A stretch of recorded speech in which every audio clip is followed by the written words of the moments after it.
Good afternoon. Good afternoon. Today is December 18th, 2012, Tuesday.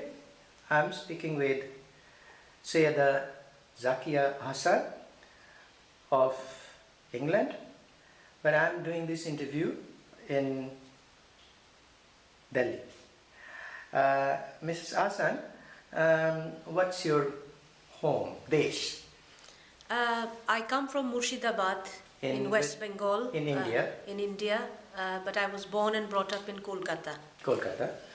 And so tell me a little bit about your home, either in Kolkata or in Murshidabad. Have you gone to Murshidabad? Yes, we were born and brought up in Kolkata. My father was the mayor of Calcutta in 1943, okay. And later on he was member of the Legislative Assembly for several years, okay. And also a member of the Lok Sabha for about 20 years. Lok Sabha is the parliament, Indian parliament. Now, the name of your father? My father was Syeda Zakia. Syeda Zakia, very famous parliamentarian. Yeah. Now, we grew up in a very conservative Muslim family, but not in its literal sense, because my father was a visionary, and although he brought us up with the tenets of Islam, at the same time he sent us to very good institutions so that we got an all-round education. For example, I studied in a missionary school called Loreto, run by Irish nuns, and my schooling was in Loreto, and my college was also in Loreto College, Calcutta. So he encouraged our overall intellectual development, along with, and he also taught us to respect people of other religions. We had friends from all different communities come to our house. Now, your mother's name? My mother's name is Rakia Khatun. And profession was? My mother was a housewife. Okay. And a very... How many brothers and sisters you have? I would say that my mother was a very successful housewife, because she brought up 11 children, along with her brother's children and my uncle's children. Okay. So it was an extended family? It was an extended family. So where in Calcutta you lived? We resided near Lower Circular Road, at a place called European Asylum Lane, which has now been renamed Abdul Halim Lane. Okay. And that's near Wellesley. That's the Mirza Ghalib Street. Yes. Okay. And was it a big house? It was a very big house. In fact, it was number 19 European Asylum Lane, and even to this day, anyone in that area would speak very highly of that house and would say nice things about our family, because my father was a social person. He was fond of his community. He was fond of the village people who came to our home. So it was like an extended guest house, actually, not a family home. Also like a community center. Yes, yes. Now, tell us about the house. How it looked. How it's. The house is. How old was it? How many generations? Well, today it would be about 200 years old. And it belonged to your family? Or? No, it wasn't. It was a waqf property. Okay. And it had a very huge green wooden door which would lead to the house. Okay. And when you passed that door, there was a big area where rickshaw pullers from the next rickshaw garage would come and have their afternoon siesta. Oh, I see. Okay. And we would also have lots of mystics come and sit there in the afternoon and pray. And so it was a place of solace, and it was a place of shade, and they were like our family members. We never thought they were outsiders. We lived upstairs. How many story building? 2-storied. 2-story. There were several rooms on the ground floor which were given to poor students to live in and continue their studies. My father let them stay there. And he also had a big chamber downstairs where he would meet people from all walks of life, including politicians and social activists. Now the students, would they be generally from Murshidabad or name? They would be from anywhere. Were they Hindus and Muslims? Both. But how would they come to that? Well, it's just from word of mouth. Okay. And they knew that we had extra space, and they knew that space was allocated for students. Your parents would also feed them? Some of them they would feed, not all. Not Most of them would feed on their own, but some of them we would help out. All right. Now tell me about, have you ever gone back to your ancestral village in Murshidabad? Yes, I have gone What's back. the name of the village? The name of the village is Talipur. It's about 10 minutes rickshaw ride from the famous place Salar. Okay. And the last time I went was in 2004. Oh, so you recently? Yes, and I took pictures of my grandmother's houses. My father and mother were second cousins, so they were neighbors. Their houses were on two sides of one road. So we took pictures of the houses. They are in ruins. But nobody lives there anymore? Nobody lives there. Why? That is a very sad tale because my maternal aunts migrated to the then East Pakistan and left it for fate to take shape of that place. Did they sell it to anybody? They did not sell it. So Nobody occupied it? The villagers respect it so much that they look after it, but they haven't really occupied it. But my father's property was sold, and there was a very good, nice Hindu family, and they fed me with milk from their cows, and when I went, and they showed me a lot of affection. Did this Hindu family take this property through distress? No, it was sold to them. It was sold to them by one of my sisters from my father's side before she migrated to East Pakistan. What about now? Waqf property meant Waqf means it's a Muslim religious it's kind of foundation. it's kind of a estate kind of a thing. It belonged to them. Yeah. So but the property in Murshidabad is not Waqf. The father's side was sold, and the mother's side is still there in ruins, looked after by the villagers. But of course, if nobody lives there, then it's a headache. Yes. Now, other thing is that do you know how many generations your family lived in Talipur? Yes, my father's side lived from 3 generations. Before that, there is a very interesting story. They were actually Arab migrants who came and settled during the time of Emperor Alamgir. They came to spread Islam, and then they settled in a place called Syed Kulut. Syed Kulut, my family, they are Sayyids, and Kulut means village. So it was called the village of the Sayyids. Kulut in what language? I think in Persian. Persian, it means village. So that place is still there. And it's in Murshidabad? It's in Murshidabad. And a lot of land was given as a gift by Emperor Alamgir to the Sayyids, and they settled in Syed Kulut. But the sons who would be born in that place would die. So my grandmother, she left Syed Kulut and came to Talipur to settle. To your grandfather? Yeah. And they settled there. So in Talipur, 3 generations, but before that, everyone in Syed Kulut. There is nobody left of your relation in Talipur? Nobody is left. We have all migrated to and East Pakistan and Bangladesh, and to also America and England. So now, tell me, why did your father was able to stay and others? Well, my father was a visionary, and he always spoke about the minorities in India. And he was also against partition. He worked with Gandhi and other people. He also met Netaji after he fled from the country. And he wanted to stay on in India and speak for the minorities. He didn't want to go to Pakistan. My immediate uncles also went. Everyone went.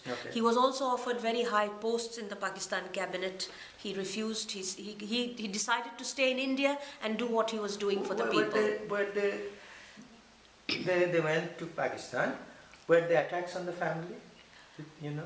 No, it was just an emotional thing. Everybody was just going away, so they just went. But my father was very strong. He refused to go. So only that part was Yes. left. So when did you go to England? I went to England about 15 years ago when my husband was posted as Minister Press in the Bangladesh High Commission. I went with him.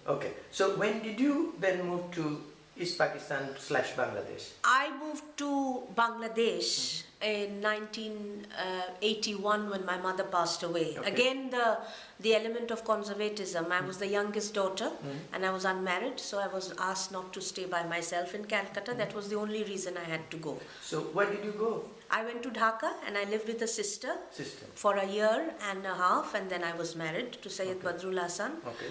And then I lived in Bangladesh for 14 years, and he then took me to England in 1997. Okay. So tell us your migration, your emotion of going living. My migration was very sudden and very sad and very traumatic, because I love Calcutta, which is why I keep coming back every year to visit it. And I wanted to stay there. I was an educated girl. I wanted to work. I wanted to keep up the tradition of that house. But because of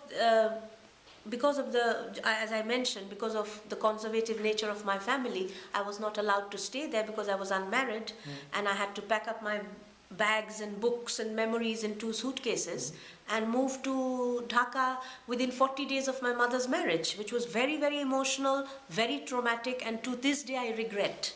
I wanted to stay in Calcutta. Your mother's marriage? Yeah, mother's death. Oh, I'm sorry. 40 days after her death. Yeah. And I just had to go because there was no way they were going to let me stay there. And luckily I met a wonderful gentleman like my husband, and we got married. So how was your life like in Dhaka? I found it very different to my life in Calcutta. I was told from the very instant that I could not go out alone. Where you used to do that in Calcutta? Could you? I could do that in Calcutta. Yes, we could. We went out with friends. We went to movies. We went to dramas. We came home at 9 o'clock at night. But in Dhaka, I was not allowed to go out alone. I was not allowed to wear jewelry and go out.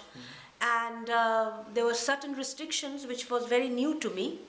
And I found that girls did not really have as much freedom as they do in India. Now in Bangladesh, girls have much more freedom, but when I went in 1983, there was not much freedom. Now, tell me a little bit about the new home. How was it?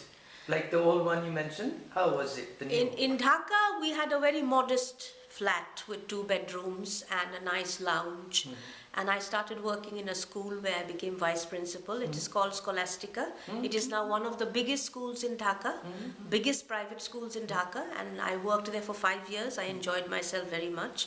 Then I worked for a UN organization, the International Labour Organization, in a women's project, which gave me the opportunity to visit villages in Bangladesh, which is something I treasure to this moment, because I have learned about the tragedies and needs and the face of poverty in Bangladesh. And I enjoyed my work for 7 years. I made short video films on women. I interviewed women, and until the time when I had to give up this job and go to Britain. What were the names of you remember the name of the film you made? Empowering Women into the Zone of Light.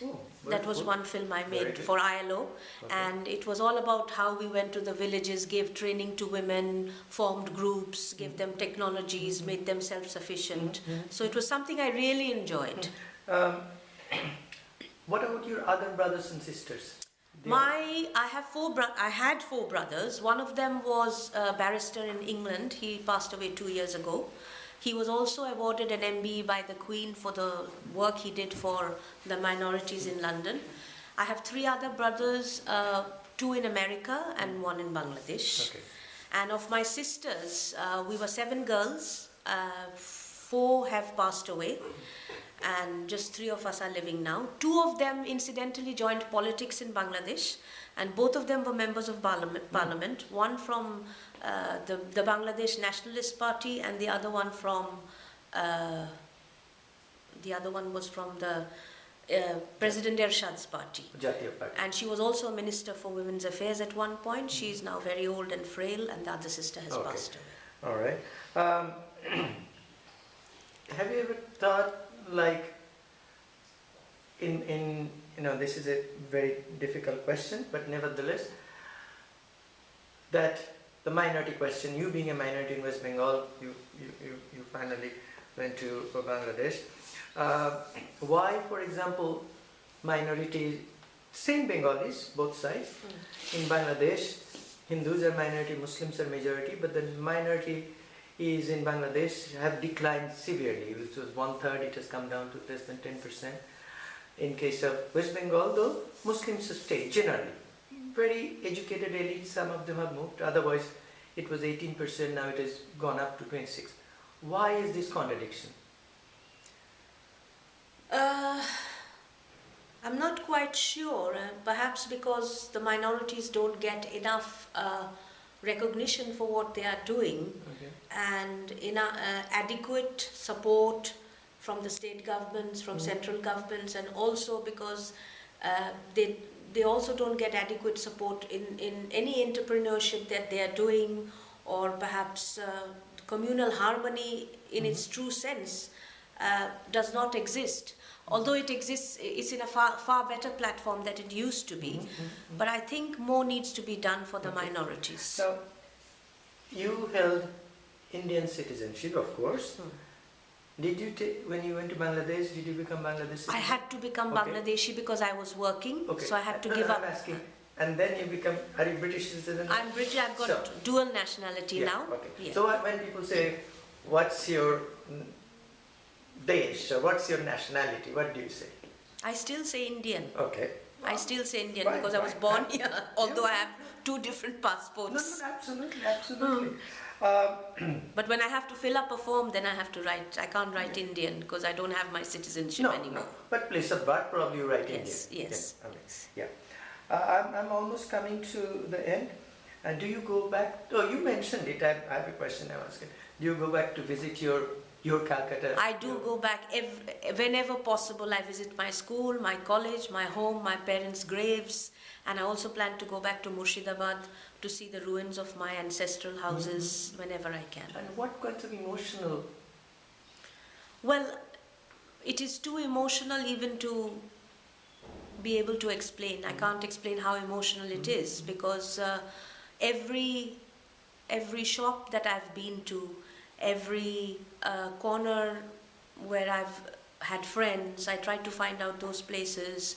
Every place where I've eaten something, I try to go and eat something from there.